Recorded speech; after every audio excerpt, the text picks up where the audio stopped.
हिंदीसृष्टीचे ज्येष्ठ अभिनेते धर्मेंद्र देओल यांना आज रुग्णालयातून डिस्चार्ज देण्यात आलेला आहे। गेल्या काही दिवसांपासून धर्मेंद्र देओल यांच्यावरती ब्रीच कँडी रुग्णालयामध्ये उपचार सुरू होते। जवळपास 2 आठवडे जे आहेत ते त्यांच्यावरती या ब्रीच कँडी रुग्णालयामध्ये उपचार सुरू होते।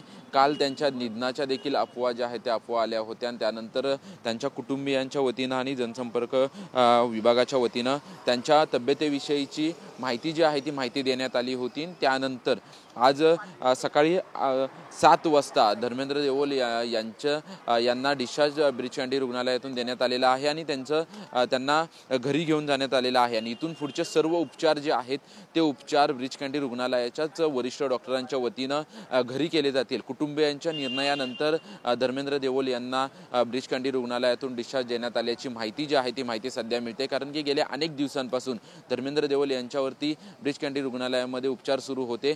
गेल्या 2 दिवसांपासून त्यांच्या निधनाच्या देखील अफवा ज्या आहेत त्या अफवा मोठ्या प्रमाणात पसरत होत्या, परंतु ईशा देओल आणि हेमा मालिनी यांनी ट्विट करत आणि इंस्टाग्रामवर पोस्ट करत धर्मेंद्र देओल यांच्या तब्येतीविषयीची माहिती जी आहे ती माहिती दिली होती। त्यानंतर आज त्यांना डिस्चार्ज देण्यात आलेला आहे। त्यांचे पुढील उपचार जे आहेत ते त्यांच्या घरी केले जाणार आहेत। आपण जर पाहायला गेलं तर ज्येष्ठ आणि वरिष्ठ अभिनेते होते, त्याच्यामुळे अनेक जणांनी त्यांच्या तब्येतीची विचारपूस करण्यासाठी ब्रीच कँडी रुग्णालयामध्ये त्यांना भेट दिली होती। यामध्ये सलमान खान असेल किंवा इतर वरिष्ठ आणि प्रसिद्ध ज्येष्ठ मराठी आणि हिंदी अभिनेते असतील, यांनी धर्मेंद्र देओल यांच्या तब्येतीची विचारपूस करण्यासाठी ब्रीच कँडी रुग्णालयामध्ये हजेरी लावली होती।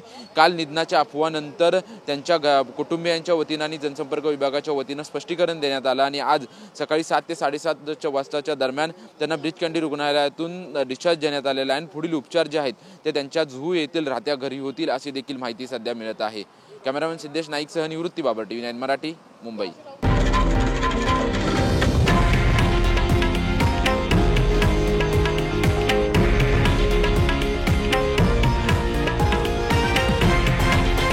हे आहे देशातील नंबर 1 न्यूज नेटवर्क आणि आपण पाहत आहात TV9 मराठी, एकमेव।